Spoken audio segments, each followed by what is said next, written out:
Welcome to my channel. आपके लेकर आए हैं हम संविधान की 12 अनुसूचियाँ ट्रिक्स से आप कैसे याद कर सकते हैं। तो वीडियो के माध्यम से आप जल्दी ही याद कर लेंगे और बार रिवाइज करेंगे तो आपको जल्दी याद हो जाएगा। तो हमारी वीडियो से बने रहिएगा एंड तक। और अगर आपको हमारी वीडियो पसंद आती है तो प्लीज़ वीडियो पर एक लाइक ज़रूर कीजिएगा और चैनल को सब्सक्राइब कर लीजिएगा। चलिए वीडियो में बढ़ते हैं। तो देखिए, पहले हम अनुसूची के बारे में जानते हैं कि जो हमारे संविधान में, मूल संविधान में कितनी अनुसूची थी। तो 8 अनुसूची थी हमारे मूल संविधान में, ठीक है। और वर्तमान में कितनी है? 12। तो 4 ऐड जो हुई हैं वो भी इसी में हमने बता रखी है। आपको किस संविधान संशोधन के तहत वो ऐड करी थी। तो आपको इसकी वीडियो चाहिए तो आप हमें कमेंट में ज़रूर बताइएगा, हम आपके लिए वो भी वीडियो बना देंगे। बस हमने इसमें क्या है, ट्रिक के माध्यम से याद करने के लिए बताया गया है। तो चलिए आगे बढ़ते हैं। यह वेरी इंपॉर्टेंट होता है कि मूल संविधान में कितनी अनुसूची है? 8। ये एग्ज़ाम में आया हुआ है। और वर्तमान में कितनी है? 12। तो देखिए आगे बढ़ते हैं। पहली अनुसूची का क्या नाम है? राज्य और केंद्र शासित प्रदेश, ठीक है। पहली अनुसूची किसके ऊपर है? राज्य और केंद्र शासित प्रदेश। तो आपको ये कैसे याद रखना है? पहले याद या ऐसी नॉर्मली है याद करने का, लेकिन हमारे 28 राज्य हैं, 8 केंद्र शासित प्रदेश है। पहली अनुसूची इस बारे में बताया गया है। ये नॉर्मली आप याद कर लेंगे। आगे बढ़ते हैं। तो आगे है कि अनुसूची 2। अनुसूची 2 किससे संबंधित है? वेतन भत्ता। अनुसूची 2 का संबंध किससे है? वेतन भत्ता। यानी कि वेतन से क्या है? मनी से रिलेटेड हो गया। और मनी क्या क्या 2 नंबर का काम कौन करते हैं? जो ब्लैक मनी वगैरह 2 नंबर का काम करते हैं ना। तो अनुसूची 2 में क्या है? वेतन भत्ता, ठीक। अब अनुसूची 3। अनुसूची 3 को याद रखने के लिए देखिए कैसे याद करेंगे। यहाँ पे हम थोड़ा सा करें। अनुसूची 3 को याद रखने के लिए आपको क्या करना है? इसमें देखिए 3 वर्ड आ रहे हैं, शपथ, ठीक है, शपथ।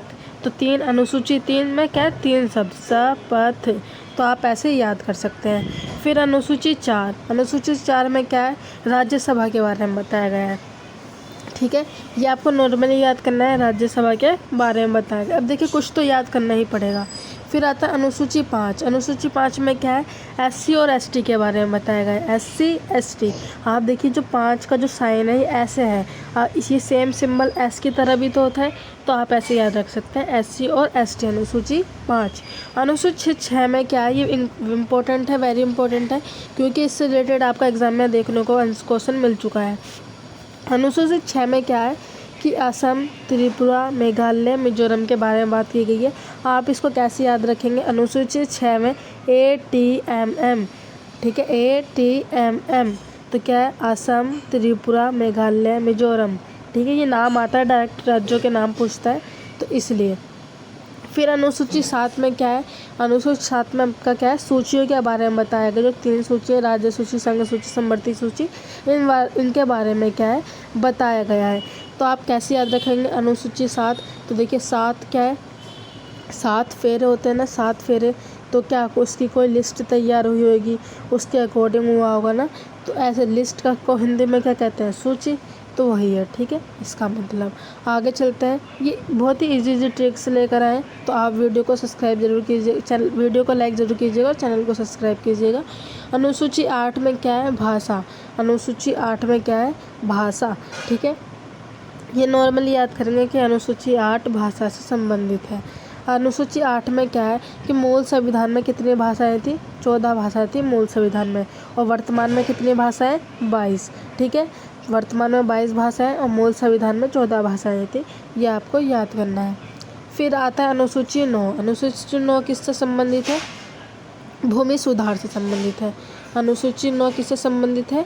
भूमि सुधार। देखिए यहाँ से क्या आपका जो 4 जो अनुसूची अब आएंगे, 9, 10, 11, 12, ये आपके बाद में ऐड करी गई थी, ठीक है। मूल संविधान में तो 8 ही थी और वर्तमान में 12 है। तो अब जो 4 जो आ रही हैं, 9, 10, 11, 12, ये आपकी ऐड करी गई थी, ठीक है। ये पहले संविधान संशोधन के तहत ऐड करी गई थी, भूमि सुधार अनुसूची 9। फिर आता है अनुसूची 10, दल बदल। दल बदल, ठीक है। अनुसूची 10 का संबंध किससे है? दल बदल से। तो आप कैसे याद रखेंगे? अनुसूची 10 का 10 रुपये की हम क्या लाते हैं? दाल, और 10 रुपये की दाल से याद करेंगे दल बदल, ठीक है। अनुसूची 11। अनुसूची 11 का संबंध किससे है? पंचायती राज से। अनुसूची 11 का संबंध है पंचायती राज से। फिर अनुसूची 12, इसका संबंध है आपका नगर निगम, नगर पालिका, इन सब से क्या है, अनुसूची 12 का संबंध है। आपको कुछ तो याद ही करना पड़ेगा आपके एग्ज़ाम के लिए, 2-3 ही याद करना, ज़्यादा नहीं, बस आधे तो हमने ट्रिक से याद करा दिए। तो अगर आपको हमारी वीडियो पसंद आती है तो प्लीज़ वीडियो पर एक लाइक ज़रूर कीजिएगा और चैनल को सब्सक्राइब कर लीजिएगा ताकि आपको डेली ही ऐसी वीडियोस मिलती रहे। धन्यवाद।